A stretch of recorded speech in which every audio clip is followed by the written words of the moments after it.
그리스도의 몸인 교회라는 제목으로 말씀 전하도록 하겠습니다. 참 겨울비가 아름답게 내리는 주일 오후인 것 같습니다. 비가 올 때는 그 안을 걷는 것보다 비가 오는 창밖을 내다보면 실내에 있는 것이 참 좋은데, 제가 아까 비가 오는 밖의 광경을 보면서 참 또 겨울비만의 그 운치가 있는 것 같아서 좋았습니다. 근데 여러분은 이제 서로 이렇게 보는 게 즐거워서 거기까지 못 보셨나요? 아니면은 비 오는 것이 귀찮아서 올 때 힘들으셔서 불편하시지 않았나 모르겠어요. 그런데 나름대로 이렇게 그때 이렇게 아름다움이 있는 것 같습니다. 똑같은 걸 보더라도 어떻게 보느냐에 따라 아름답게 볼 수도 있고 불편하게 볼 수도 있고, 아마 우리가 다른 사람을 볼 때도 마찬가지예요. 동일한 사람이지만은요, 그것을 어떻게 보느냐에 따라 아름답게 볼 수도 있고 아니면은 불편하거나 안 좋게 여길 수도 있고, 그건 그 대상의 문제가 아니라 보는 사람의 문제일 경우도 참 많습니다. 특히 오늘 우리가 살펴볼 그리스도의 몸인 교회 이 부분 같은 경우는요, 정말 중요한 부분을 다루고 있는데, 아마 우리가 이제 교정되는 게 중요한 것 같아요. 다른 사람은 절대 내가 못 바꾸거든요. 자신이 바뀌는 게 가장 중요한데, 그것을 우리에게 가르쳐주는 교훈이라고 할 수 있습니다. 계속 교회론을 우리가 살펴보고 있습니다. 아마 다음 주까지 하면 이 교회론이 끝날 것 같아요. 그러면은 그 소요리 문답이라고 우리 장로교에서 전통적으로 내려오는 이 교리의 내용을 한 문제씩 우리가 살펴보도록 하겠는데, 이제 이번 주하고 다음 주가 어떻게 말하면 가장 결론적인 이야기를 다루고 있는 부분이라고 할 수 있습니다. 먼저 잠깐 복습을 하면은요, 교회가 어떤 건물이나 조직이 아니라 사람들이다라고 이야기했습니다. 사람이 제일 중요한데, 그렇다고 조직이나 건물 이런 것이 불필요한 건 아니다. 그러나 사람을 세우기 위해서 조직도 필요하고, 사람을 세우기 위해서 교회도 필요하고, 사람을 세우기 위해서 프로그램이 필요한 것이다. 이 전제 속에서 사람의 가치와 그 외에 필요한 것들을 우리가 생각하면 좋고요. 그럼 어떤 사람들이냐? 두 가지 특징이 있다고 했습니다. 특권과 소명이 있는데요. 특권은 세상으로부터 하나님의 부름을 받은 하나님의 백성이라는 특권이 있는 거고요. 세상으로 보냄을 받은 그리스도의 제자라는 사명, 소명이 있다라고 이렇게 배웠습니다. 그래서 우리가 하나님 안에서의 특권을 많이 확신하고 경험하는 것이 먼저 필요하고요. 그 다음에는 그것이 세상으로 나가서 그곳에서 빛이 되고 소금이 될 수 있도록, 또한 제자 삼는 역할을 감당할 수 있도록 이것의 균형을 이루는 것이 중요하다라는 것을 살펴보았습니다. 또 이것을 위해서 우리가 교회가 갖는 세 가지의 정체성이 있는데요, 세 가지를 살펴보았습니다. 제일 먼저가 예배와 찬양 공동체이다.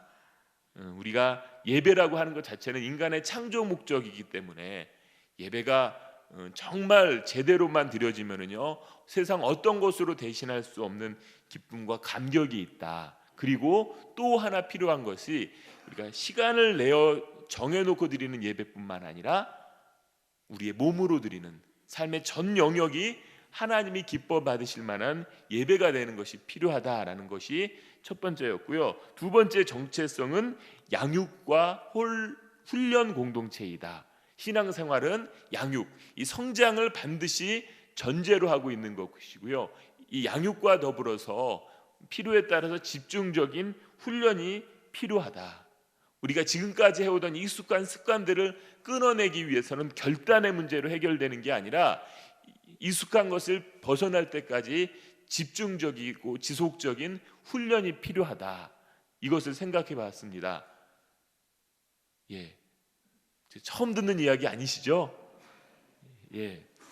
그리고 세 번째 정체성은 봉사와 선교 공동체이다라고 이야기해서요, 우리가 하나님께로 은혜로 받은 것들이 자연스럽게 다른 사람에게로 흘러가야 되는데, 그래서 제일 먼저는 하나님을 믿는 사람들 중에 어려운 사람들에게 흘러가야 될 것이고요. 그것과 상관없이 어려움을 당한 사람 자체에 대한 긍휼함들이 있어야 된다라고 생각해 보았습니다. 그리고 선교, 이 부분은 선택이 아니라 당연히 우리가 해야 되는 필수적인 의무로서 감당해야 되는 것이다 라는 것이 지금까지 살펴본, 그러니까 한 6주 동안 살펴본 것을 5분 만에 다 요약을 했습니다. 다 이렇게 정리가 되시나요? 예, 감사합니다. 정리를 해주셔서. 예, 그러면 오늘은 무엇이냐면은 그리스도의 몸에 대해서 살펴보도록 하겠는데, 먼저 그 교회를 그리스도의 몸으로 이렇게 표현하는 것은 우리가 잘 알고 있는 사도 바울이 이렇게 사용하던 비유예요. 근데 이 비유를 어떤 식으로 이렇게 이야기하냐면은 골로새서 1장 18절 말씀을 먼저 보셔야 됩니다. 골로새서 1장 18절을 우리 같이 한 목소리로 보도록 하겠습니다. 시작.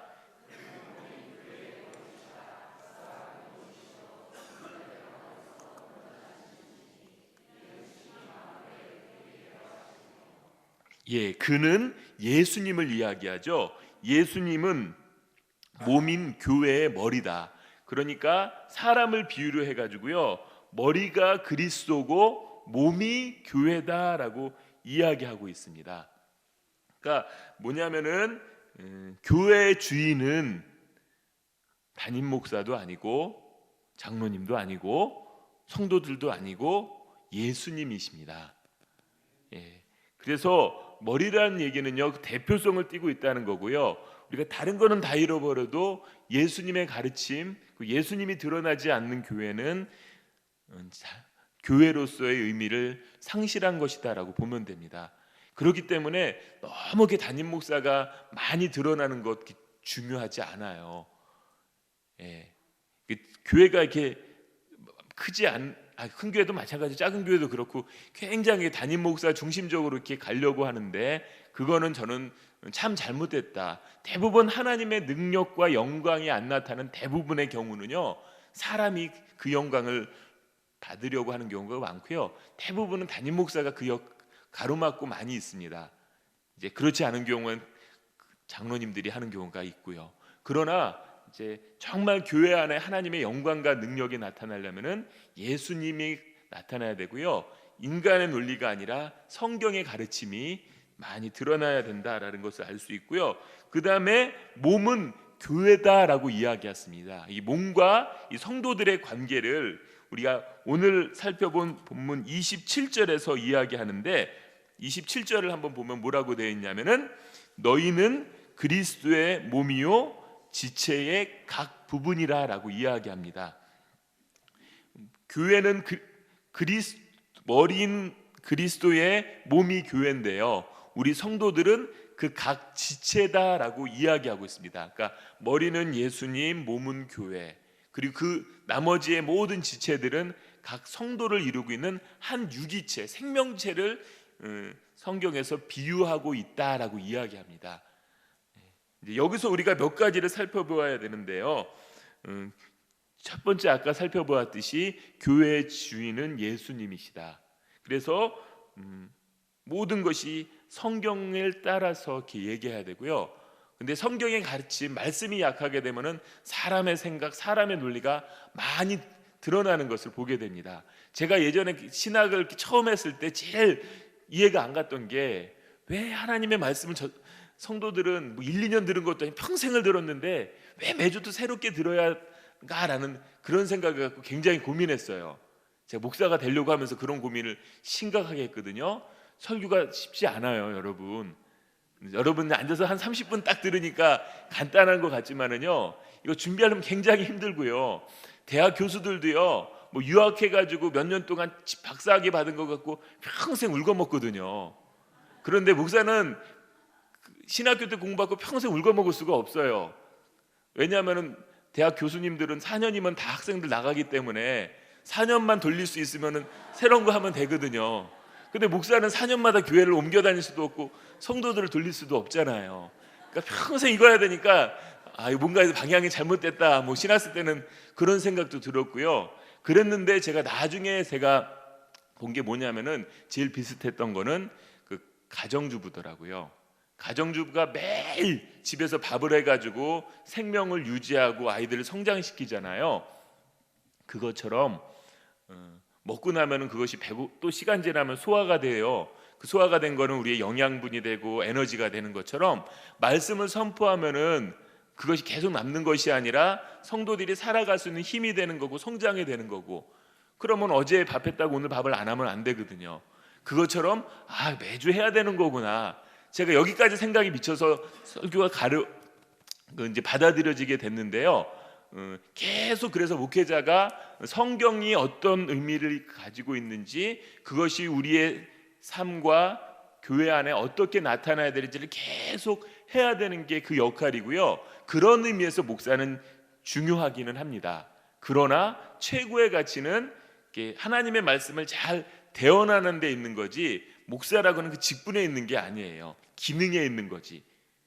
그런 차원에서 이제 앞으로 저 모른 척하라 그런 의미는 아니고, 제일 중요한 거는 제가 건의를 가질 때는 하나님의 말씀이 이렇습니다, 이렇게 해야 합니다라고 할 때 그대로 받아들이지 마시고 그것이 긴지 아닌지 생각은 하셔야 돼요. 그래서 판단의 기준이 성경에서 이야기하는 것을 제대로 이야기하고 있는지 아니면 제 생각을 집어넣는지. 그래서 이게 성경의 가르침이다라고 하면 저를 보고가 아니라 예수님을 보고 하나님을 보고 따라가는 게 성경의 원리다라는 거예요. 우리에게 원하시는 것이다. 이거를 여러분이 생각하셔야 되고요. 이제 두 번째 뭐냐면 이제 지체를 이야기하면서 각기 은사를 이야기하고 있습니다. 14절 말씀을 보면은요, 몸은 한 지체뿐만 아니요 여럿이니 하면서 다양한 역할을 하고 있는 것을 이야기하고 있습니다. 그리고 이렇게 다양한 역할을 했을 때 이것이 자기가 선택한 게 아니라 18절에 보면 그러나 이제 하나님이 그 원하시는 대로 지체를 각각 몸에 두셨으니, 이 얘기는 우리에게 다양한 은사를 주셨는데 누구 마음대로 주셨다는 거예요? 하나님의 뜻대로 했단 말이에요. 그런데 왜 하나님이 어떻게 해서 거기에다가 그런 은사를 주어서 배치했는지, 그거는 섭리예요. 이 섭리는 보통 감춰진 하나님의 뜻이라고 이야기합니다. 우리가 완벽하게 깨달을 수 없는, 그건 하나님 앞에 갔을 때 깨달을 수 있는 뜻을 하나님의 섭리라고 하는데 알 수가 없어요. 그러나 하나님께서 두신 것이기 때문에요, 자기가 다른 사람에 비해서 좀 드러나는 위치가 있다고 해서 자랑하면은 그거는 하나님이 기뻐하시는 게 아니에요. 왜냐하면 자기가 뛰어나서가 아니라 하나님께서 주셨기 때문에 한 거기 때문에 주신 하나님을 인정하고 내가 겸손해야 되지, 내가 있다고 목에 힘주는 순간에 우리는 그 하나님의 영광을 가리는 위치가 되어 있는 것입니다. 그리고 자기 마음에 안 드는 은사가 있다 이래가지고 불평하는 것은요, 하나님의 주권을 내가 인정하지 않는 태도예요. 그래서 있는 그대로를 감사하는 게 하나님을 영화롭게 하는 거고, 그래서 감사가 하나님의 주권을 인정하는 최고의 태도가 된다라고 생각을 하시면 됩니다. 그리고 24, 25절에 보면 뭐라고 되어 있냐면요, 우리의 아름다운 지체는 그럴 필요가 없느니라 오직 하나님이 몸을 고르게 하여 부족한 지체에게 귀중함을 더하사 몸 가운데서 분쟁이 없고 오직 여러 지체가 서로 같이 돌보게 하셨느니라 라고 하면서 하나님께서 모든 것들을 다 귀하게 만드셨다라고 이야기합니다. 사람이 보기에는 뭔가 뛰어나 보이고 조금 안 그래 보이고 이런 것이 있어요. 이거는 성경의 가치가 아니라 세상의 가치를 가지고 교회 안을 판단해서 그래요. 성경에서 이야기하는 것은요, 세상적으로 드러나 보이든 안 드러나 보이든 귀해 보이든 안 귀해 보이든 똑같다라고 이야기를 합니다. 그래서 은사에 좋은 은사, 나쁜 은사는 없습니다. 다 하나님 앞에서 동일한 은사인데요, 다만 기능적으로 조금 이렇게 좋은 은사가 있고요, 그렇게 잘 안 드러나는 은사가 있습니다. 존재론적으로는 우열이 없지만은 기능적인 우열은 있다. 그런 차원에서 목사도요, 어떻게 말하면 하나님께서 받은 직분이기도 하지만은 은사이기도 해요. 가르치는 은사나 하나님의 말씀을 깨닫는 은사가 있는 사람이 이 역할을 감당해서 성도들에게 하나님의 말씀을 잘 가르치는 것으로. 그런데요, 제가 성경을 보면서 얘기를 했나 안 했나 모르겠어요. 여러분한테 천국이 여러분 가면은 뭐 할 것 같아요? 천국에 가면은요? 자요. 굉장히 잠자는 거 좋아하시는. 예. 잘은 모르지만은 잠자는 시간은 없을 가능성이 커요. 왜냐하면은 거기 그 피곤함이나 이런 게 있어야, 피곤함이 있기 때문에 자는 건데 아마 그런 게 없을 가능성이 더 커요. 예, 안타까운 일이지만은 잠은 없을 가능성이 큽니다. 천국에서 뭐 할 것 같아요? 예, 하나님을 찬양하고, 예, 그렇죠. 그 우리가 많이 생각을 안 하는데요. 천국에 가면 분명히 일이 있어요. 노동. 예, 우리 땅에서 노동의 가치는 별로 이렇게 존중을 받지 못하는데요. 성경에서 노동의 가치를 굉장히 높게 표현해요. 그 성경이 쓰여질 당시에 고대 근동의 모든 문헌을 찾아보면은요, 신을 묘사할 때 탄생을 묘사하고 그러는데, 성경에서는 하나님은 존재는 그냥 선언할 뿐이지 어떻게 시작된 얘기를 안 하면서 하나님의 모습을 일하는 하나님의 모습, 말씀으로 천지를 창조하시는 모습으로 시작을 하고 있거든요. 이게 다른 모든 고대 근동의 설화하고 성경하고의 현격한 차이예요. 하나님 자체가 일하시는 하나님으로 묘사하고 있고요, 인간을 만들어 놓고 땅을 다스리라라고 하는 일에 대한 명령을 주고 있어요.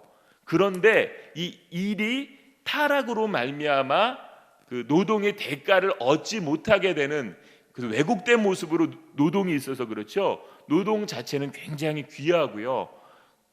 천국에 가서는 그래서 이 노동에 기쁨이 있는, 즐거움이나 아니 어려움이나 안타까움은 없는, 그 즐거움만 있는 노동은 분명히 있을 거예요. 그래서 여러분, 노래를 잘하고 싶은데 노래가 이렇게 잘 안 되시는 분이 있잖아요.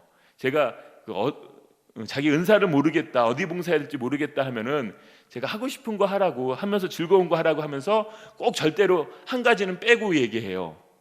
찬양대 하고 싶으면은 본인만 즐거우면 절대 안 되고, 예, 듣는 분도 좋은 경우에만 해라, 이야기를 해요.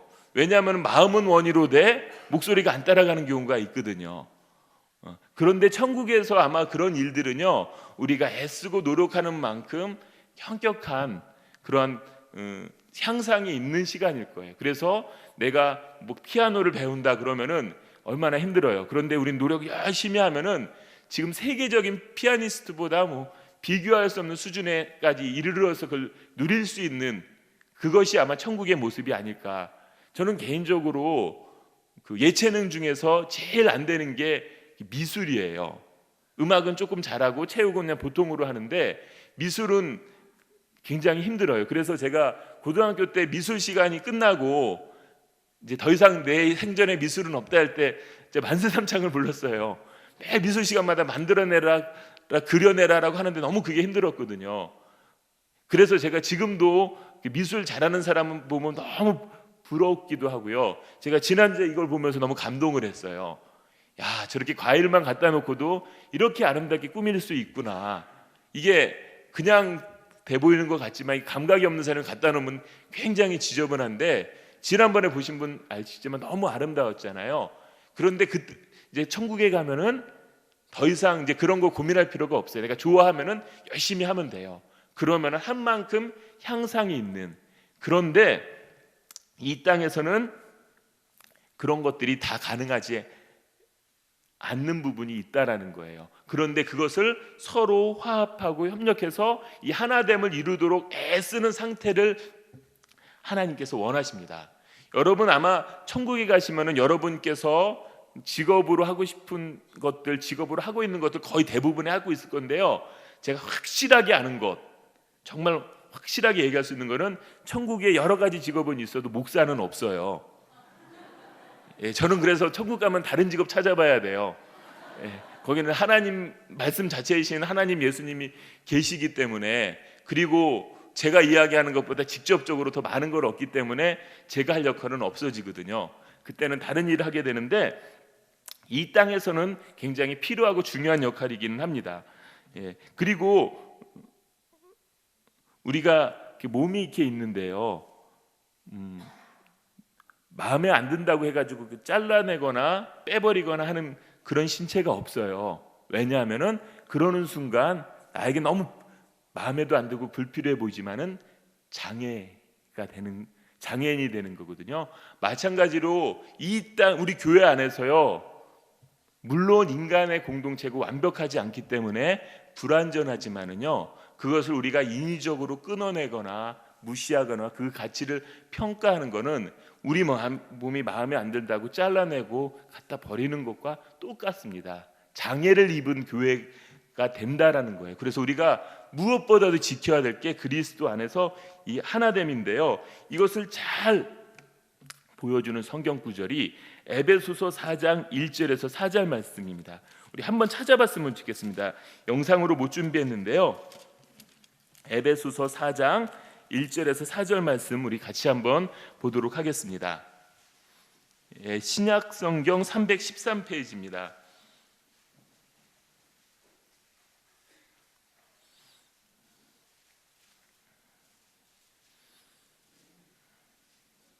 우리 중요한 구절인데 의미를 생각하면서 천천히 우리 한 목소리로 보도록 하겠습니다.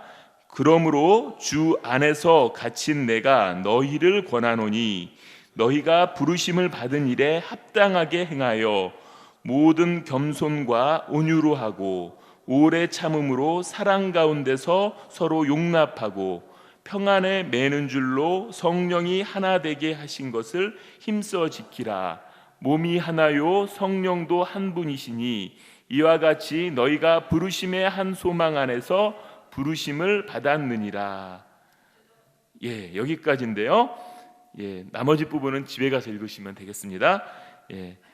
사도 바울이 뭐라고 이야기하냐면요, 너희가 부르심을 받은 일에 합당하게 행할 때 겸손과 온유와 오래 참음과 사랑 가운데서 서로 용납하라라고 이야기를 합니다.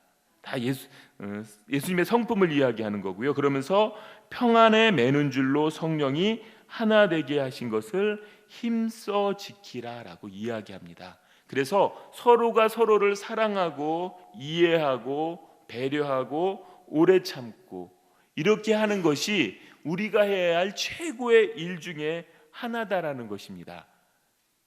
물론 우리가 사람이 마음에도 안 들 수 있고요, 불완전하기도 하고요, 나는 품으려고 하는데 상대방이 미숙해서 못하는 경우가 있어요. 그렇기 때문에 이것이 완벽한 형태로 이루어질 수는 없지만은 우리가 이렇게 되는데 이것을 포기하는 순간 우리는 교회가 교회되기를 포기하는 것이다라고 하면 됩니다. 그래서 요한계시록에 보면은 에베소 교회를 이야기하면서 너희가 사랑을 잃어버렸기 때문에 이 촛대를 옮긴다고 하는데, 요한계시록에서 촛대는 교회를 이야기합니다. 더 이상 교회로서의 존재 가치가 없다라고 이야기를 합니다. 제가 우리 교회 오기 직전에 말씀을 묵상하면서 하나 깨달았던 게, 보통 고난을 당하면은 우리는 어떻게 하라고 배웠어요? 기도하라라고 보통 이야기를 했거든요. 저도 그렇게까지 알고 있었어요, 40여 년 동안.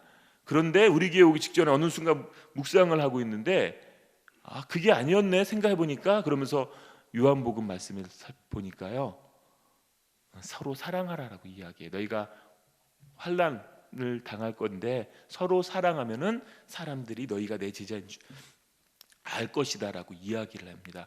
그래서 우리 교회가 끝까지 지켜가야 될 게 바로 이 사랑이다라는 것을 잊지 않았으면 좋겠습니다. 이게 완벽하게는 안 되지만은요, 우리가 할 수 있는 한 최선을 다해야 할 것이고요, 이것 자체를 하나님께서 기뻐하고 최고의 가치로 여긴다라는 것을 꼭 여러분 기억하셨으면 좋겠어요. 오전 설교 들으신 분들은 일이 너무 이렇게 안 좋은 거다라고 생각을 하실지 모르는데 중요해요. 사역도 되게 중요하고요, 나 환자도 해야 되고 다 중요한데 예수님과의 관계성 속에서 이거를 하라는 의미이고요, 그리고 이 모든 일은 사람에 대한 사랑과 관심을 잊지 말고 하라는 거예요. 아마 그 테레사 수녀 예화에서 그 불평을 하던 수도사가 불평하지 않았으면 테레사 수녀가 그렇게 이야기 안 했을 거예요. 불평하고 있다는 것 자체가 예수님과의 관계가 원활하지 않았다라는 이야기일 것이고요, 그래서 예수님 안에 거하는 것이 당신의 소명입니다라고 이야기했던 것이거든요. 그래서 우리가 이 마음을 가졌으면 좋겠다. 그리고 그래서 교회의 모든 것의 마무리는요, 사랑하고 용납하고 포용하는 것으로, 화합하는 것으로 나타나는 것이 하나님께서 원하시는 뜻이라고 할 수 있습니다. 그리고 이것이 그리스도의 몸인 교회가 취해야 될 가장 모습이 아닌가라는 그런 생각이 됩니다. 이런 교회를 만들어 갔으면 좋겠고요. 이렇게 되기 위해서 우리가 성장해야 돼요. 우리의 신앙이, 우리의 수준이 성장하지 않으면 이렇게 되지 않습니다. 이렇게 안 되고 있다는 것은 아직 미숙하다는 얘기고요. 그러면 기다릴 거예요. 그러나 성장하고 나면 언젠가 이거는 반드시 우리가 이뤄가야 될 일이라고 생각합니다. 잠시 기도드리도록 하겠습니다.